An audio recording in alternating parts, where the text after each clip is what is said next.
저는 1970년 8월 저희 부모님은 경상북도 안동이고 저는 안동 김씨입니다.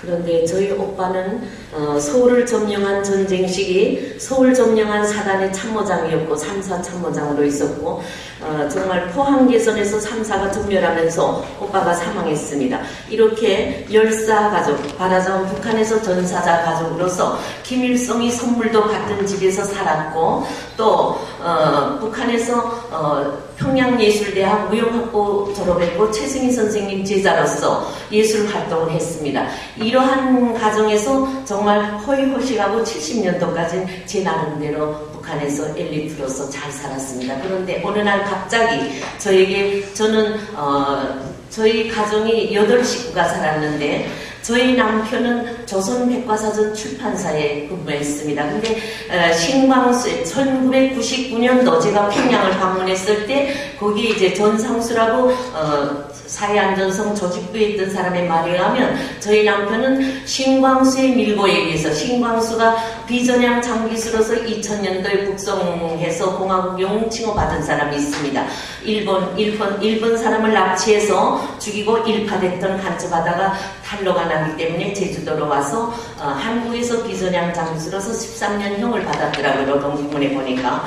그래서 그 사람의 밀고에서 영원히 못 나오는 수용소에 가서 현재까지 제명도 모르고 생사여부를 모릅니다. 1차 타격 대상으로 남편은 그렇게 갔고 1970년 8월 1일에 보이부 312호 예심과를 거쳐서 저는 영문도 모릅니다. 북한에서 정치범을 체포해 가는 방법은 연행하거나 출장을 가라고 해서 본인을 연행해 가거나 혹은 가족의 밤중에 와서 온 가족을 실어 가거나 본인도 이렇게 끌려가는 방법이 있습니다. 왜 정치범은 그러면 그렇게 죄명도 모르고 형사소송법에 거론이 되지 못하기 때문에 죄명도 모르고 기간도 없이 가는 것이 정치범입니다. 면한수가 있다는 건 정치범이 아닙니다. 이렇게 돼 있다는 걸 아시면 좋겠고요. 그래서 저는 70년 보이부 312호 수사과, 여기는 수사과라 하는데 예심과를 2달을 만든데 2달을 거쳐서 마지막 날에 다 쓰라고 했어요. 그래서 전 성혜림이 친구인 것도 다 쓰고 저희 집에 와서 오고되게 간다는 말도 다 했다는 걸 다 썼어요. 그거 써서 보이부 간부들이 5명이 오더니 영자동무 조선노동당원으로서 영자동무가 한 말이 남한에 전달됐다고 했을 때 책임을 져야 되지 않겠는가. 이제부터 당이 취한 조치를 무조건 접수해야 되겠다라고 했고 끌려가는 것이 여독수용소입니다. 7식구가 갔습니다. 7순이 넘는 엄마 아빠, 저에게는 어린애 딸 아들 3명이 있었습니다. 여독수용소 문전에 갈 때까지 여독수용소에 가는 거 몰랐습니다. 평양역전에 나갔는데 끌려가가지고 여독수용소 문전에 가니까 철조망이 휘둘러 있고 그 당시 17호 정신자 관리소가 옆에 밤중에 노래 부르는 소리가 나기 때문에 제가 저건 뭐인가 물어보니까 정신자 수용소라고 합니다. 후에 강천한 시의 증거에 의하면 15호 관리소하고 합쳐졌다라고 하더라고요. 그래서 그건 정확한 거고. 그래서 제가 여독수용소에 문전에 들어가 철조망, 그때는 보초막이 없었습니다.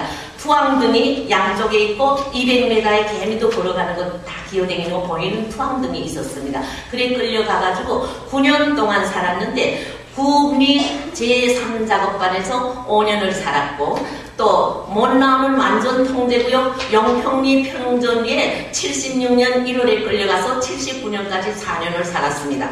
완전 통제구역에 끌려간 것은 1호 범죄자이기 때문에 말하자면 김정일 사생활과 관련된 저는 발설한 것이 없습니다. 성혜림한테 다 들었고 내가 자필로 썼습니다.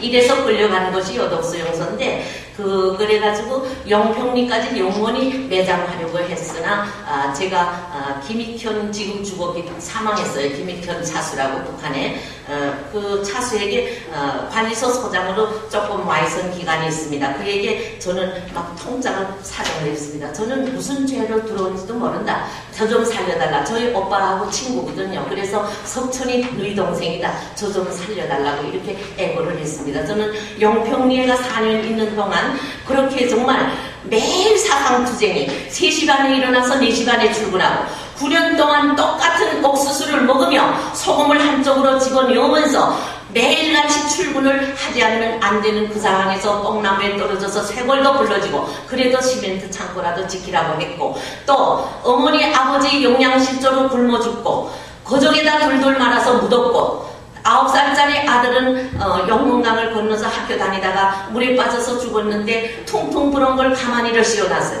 자식이 죽은 때로부터 인간은 정말 고역을 치른다고 하거든요. 그런데 그런 눈에로도 아프지 않는 자식을 다 잃었고, 남편, 부모, 자식 다 잃었습니다. 이렇게 정말 그 죄 아닌 죄명, 대통령의 부인하고 알면 좋은 것이지 그게 무슨 죄겠습니까? 그런데 성혜림하고 유고 시절부터 대졸까지 동기동창인 것이 죄가 됐고, 또 김정일의 사생활을 잘 아는 것이 죄가 됐고, 김일성은 자주 받고, 북한에서 평양에서 예술 생활했기 때문에 받고 악수도 해봤고, 이런 상황에서 또 외국 여행자 상점에 다니니까 그들의 생활을 잘 아는 것은 당연한 일입니다. 그런데도 불구하고 저에게 이런 가혹한 징벌, 식구를 다 잃었다는 것은 정말 그야말로 가혹한 겁니다. 북한이 지금 제가 정치범 수용소에서 9년 동안의 생명을 셋을 잃었습니다.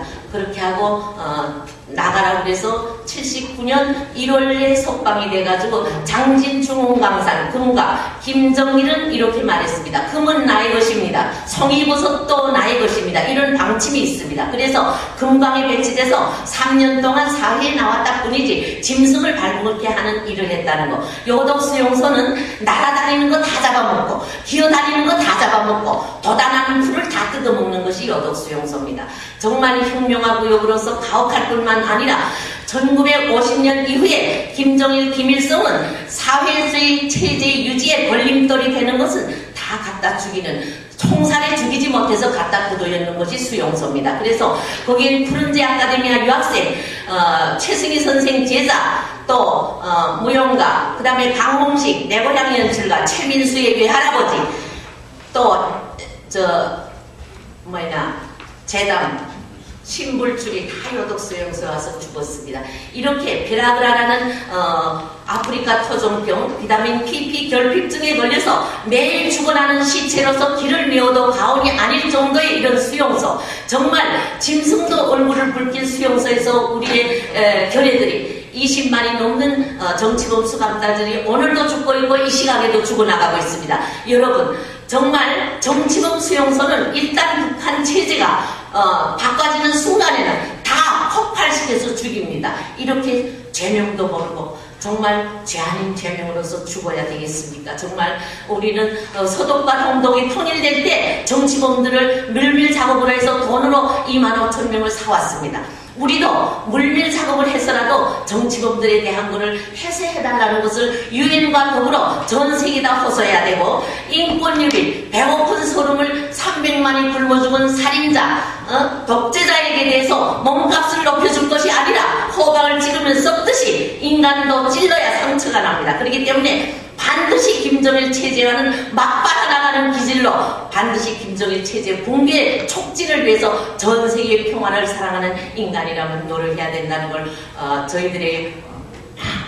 여러분들에게 부탁드리고, 저희들은 인권활동 탈북자들은 북한의 사정도 잘 알고 또 이 땅에 와서 대한민국 정부의 사심없는 배려 속에 살고 있습니다. 그렇기 때문에 저희들이 정말 선두에 서서 북한의 통일을 앞세기로서 역할을 할 테니까 NGO 단체들에 대한 많은 이렇게 정신적인 지원을 해주고, 정말 그렇게 해서 대한민국은 정말 세계적으로 가장 멋있는 이 대한민국이 북한하고 맞받아 나가는 기질로 해서 모든 것을 제대로 끌려다니지 말고 북한을 끌고 나올 수 있도록 대북 정치랑 정말 정확하게 해줍시다 하는 걸, 저희들은 정치인도 아니고 권력가도 아닙니다. 북한에 대한 옳은 증언을 해줌으로 해서 여러분들이, 훌륭한 분들이 세상을 다 돌아보고 많은 것을 배우신 여러분들에게 정말 대응 조치를 잘해줍시다 하고 이렇게 증언을 하는 것입니다. 반드시 증언에 끝날 것이 아니라 효력을 발생하도록